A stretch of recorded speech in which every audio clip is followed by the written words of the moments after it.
ఎలా ఉండబోతుంది ఏంటి అనేది వాళ్ళు కూడా ఎక్సర్సైజ్ చేస్తున్నారు కాబట్టి సరే పూర్తి స్థాయిలో వస్తేనే దాని గురించి మాట్లాడగలం కోటేశ్వర గారు అన్నట్టు. కానీ ఇప్పటివరకు ఏదైతే వస్తున్నాయో అంటే రకరకాలుగా వాళ్ళ అంశాలు పరిగణనలోకి తీసుకుంటున్నారు. పక్క రాష్ట్రాల్లో ఎలా అమలు చేస్తున్నారు అండ్ కేంద్ర ప్రభుత్వం చేస్తున్నది ఇవన్నీ కూడా పరిగణనలోకి తీసుకున్న టైంలో ఎలా ఉంటే బాగుంటుంది అనే ఒక సలహాలు కానీ సూచనలు కానీ లేదా మీ పార్టీలో విశ్లేషణ కానీ ఎలా అనుకుంటున్నారు? ముందుగా మీకు అలాగే యూటీవీ ప్రేక్షకులకి ప్యానల్ ఉన్న పెద్దలకి నమస్కారం. రుణమాఫీ అనేది ముందుగా ఎక్సర్సైజ్ చేయాల్సిన అవసరం యాక్చువల్గా ఉండేది.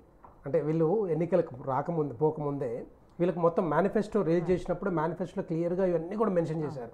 6 గ్యారెంటీల్లో పాటుగా ఇది కూడా రుణమాఫీ 2 లక్షల రూపాయలు డిసెంబర్ 9th రోజు మాఫీ చేస్తామని క్లియర్గా చెప్పారు. చెప్పిన తర్వాతనే వచ్చారు కదా.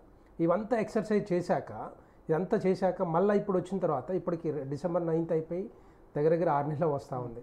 6 నెలల్లో ఏమి కంప్లీట్ చేయకుండా ఇప్పుడు మళ్ళీ ఎలక్షన్స్ వచ్చాయి. పార్లమెంట్ ఎలక్షన్స్ ముందు రుణమాఫీ మళ్ళీ ఆగస్ట్ 15th చేస్తాము అని చెప్పి రేవంత్ రెడ్డి గారు చెప్పారు. ఇది ఏంటంటే క్లియర్ కట్గా ఏం కనపడుతుందంటే వీళ్ళకి ఇప్పుడు బేసిక్గా ఏంటంటే ఫైనాన్షియల్గా చాలా వీక్గా ఉన్నారు. ఎక్కడి నుంచి ఎట్లా తీసుకురావాలనే నిధులు ఎట్లా సమకూర్చాలనేది తెలియట్లేదు. సో దానితో పాటుగా ఏంటంటే ఇంకొక ఆగస్ట్ 15th అంటే దగ్గర ఇంకో 2 నెలలు ఉంది. 2-3 నెలల్లో ఇంకేదైనా చేయొచ్చు, భూములు అమ్మొచ్చా, లేకపోతే ఇంకేమైనా చేయొచ్చా, లేదా భూముల రేట్లు పెంచొచ్చా, ఇట్లా ఆదాయం సమకూర్చి కొంత ఇట్లా చేద్దామని ప్లాన్ చేస్తూ ఉన్నారు. ఇప్పుడు దగ్గర 35,000 కోట్ల రూపాయలు వీళ్ళు సమకూర్చాల్సిన అవసరం ఉంది. ఎందుకంటే ఇంతమంది రైతులు ఇప్పుడు ఫర్ ఎగ్జాంపుల్ 5-6 సంవత్సరాలు అవుతుంది, దగ్గర 5-6 సంవత్సరాలు అవుతుంది. ఇది రుణం తీసుకొని రైతులు ఏదైతే లోన్ తీసుకున్నారో 1 లక్ష రూపాయలు తీసుకుంటే దానికి 40,000 రూపాయలు వడ్డీ అయింది. ఇప్పుడు సో అట్లా చూసుకుంటే 35,000 కోట్ల రూపాయలు ఇప్పుడు పెట్టాల్సిన అవసరం ఉంది. సో ఇదన్నీ కూడా ఏం చేయాలో అర్థం కాక సో ఆగస్ట్ 15th పెట్టి ఆగస్ట్ 15 తర్వాత మళ్ళీ ఇప్పుడు లోకల్ బాడీ ఎలక్షన్స్ వస్తాయి కదా. లోకల్ బాడీ ఎలక్షన్స్ వచ్చినప్పుడు మళ్ళీ కోడ్ వస్తుంది. మళ్ళీ కోడ్ వచ్చినప్పుడు ఇప్పుడు కోడ్ వచ్చింది, ఇంకో 2 నెలలు పోస్ట్పోన్ చేద్దాం. మళ్ళీ ఇంకోటి తర్వాత జిల్లా పరిషత్ మండల పరిషత్ ఎన్నికలు వస్తాయి. మళ్ళీ ఎలక్షన్స్ జనవరి వరకు లేవనుకున్నట్టున్నారు. మళ్ళీ ఎక్సర్సైజ్ చేస్తూనే ఉన్నారు ఒక సైడ్ నుంచి ఇప్పుడు బేసిక్గా. సో అట్లాంటిది ఏమైనా వస్తుందేమో, అట్లాంటిది మళ్ళీ ఏమైనా చేస్తారేమో అనే ఆలోచన అయితే మా అభిప్రాయం బేసిక్గా చెప్పాలంటే. సో ఇట్లాంటి పోస్ట్పోన్ చేస్తారేమో అనే ఆలోచన. ఎందుకంటే ఒకటి చిన్న విషయం ఏంటంటే ఈ 6 గ్యారెంటీలు అయితే ఇంపార్టెంట్గా పెట్టారో, ఇంపార్టెంట్ హామీలు ఏవైతే ఇచ్చారో 6 గ్యారెంటీల్లో దాంట్లో కంప్లీట్ ఏం చేయలేదు చెప్పాలంటే. ఇంపార్టెంట్ ఏమున్నాయి ఒకటి బస్సు ఒకటి ఇచ్చారు, ఇప్పుడు గ్యాస్ ఒకటి ఇస్తున్నారు, ఒక విద్యుత్ గురించి ఏదైతే కొంత 200 యూనిట్స్ వరకు ఏమైనా ఇస్తున్నారు. మిగతా అట్లాగే ఉన్నాయి. రైతు కూలీలకు కానీ 15,000 రూపాయలు, రైతు కూలీలకు 12,000 రూపాయలు, మన కౌలు రైతులకు 15,000 రూపాయలు, తర్వాత రైతు భరోసా 15,000 రూపాయలు ఇవ్వాలి. ఇవన్నీ కూడా ఇవ్వట్లేదు.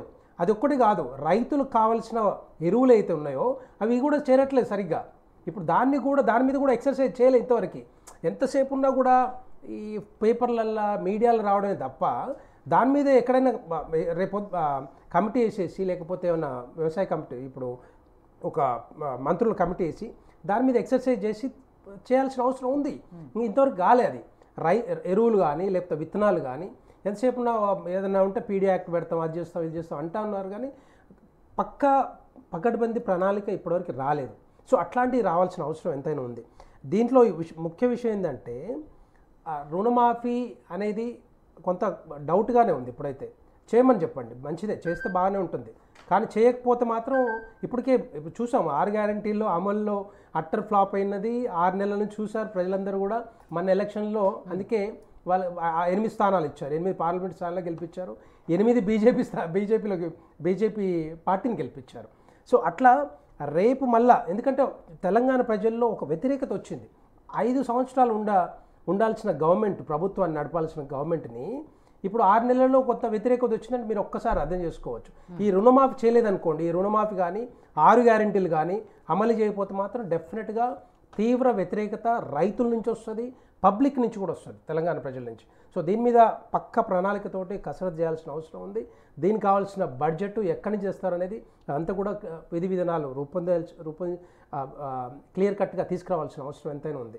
సో దాని మీద ఏం చేస్తారనేది ఇది కాంగ్రెస్ పార్టీ రేవంత్ రెడ్డి గారి మీద ఉంది. సో నాగన్న గారు, ఏదైతే ఎన్నికల్లో మీరు ప్రధానంగా ఇచ్చిన హామీ రుణమాఫీకి సంబంధించి ఉందో అదే డిసెంబర్ 9 తర్వాతే చేస్తాము లేదా డిసెంబర్ 9నే చేస్తాము, ఇవన్నీ కూడా ఎలక్షన్ల టైంలో మాట్లాడిన సందర్భంలో సరే ఆ తర్వాత అధికారంలోకి వచ్చిన తర్వాత బడ్జెట్ లేదు, ఖజానా ఖాళీగా ఉంది బట్టి సామాన్య ప్రజలు ఎవరు అడగకపోయినప్పటికీ ప్రతిపక్షాలు మాత్రం దీని మీద పెద్ద ఎత్తున గొడవ చేశాయి అండ్ ప్రభుత్వం మీద ఒత్తిడి కూడా తీసుకొచ్చాయి. దాంతోనే ముఖ్యమంత్రి రేవంత్ రెడ్డి గారు చెప్పారు ఆగస్టు 15కి ఎట్టి పరిస్థితుల్లో రుణమాఫీ చేసి తీరుతామని.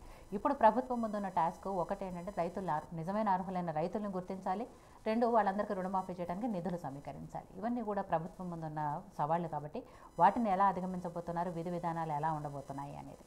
ముందుగా యోయో టీవీ ప్రేక్షకులకు నమస్కారం, ప్యానల్ సభ్యులకు కూడా నమస్కారం, మీకు నమస్కారం. ఇప్పుడే సోదరులు చెప్తున్నారు కోటి రతనాల తెలంగాణ గాయాల పాలు చేసిరు 2014లో టీఆర్ఎస్ గవర్నమెంట్ ఇచ్చిన తర్వాత. 18,000 కోట్ల రూపాయల మిగులు బడ్జెట్తోని ఆ రోజు అప్పచెప్తే ఈ కేసీఆర్ గారు ఆ టీము మొత్తం 7 లక్షల కోట్ల అప్పులు చేసి ఈ రాష్ట్ర ప్రజలని పీల్చి పిప్పి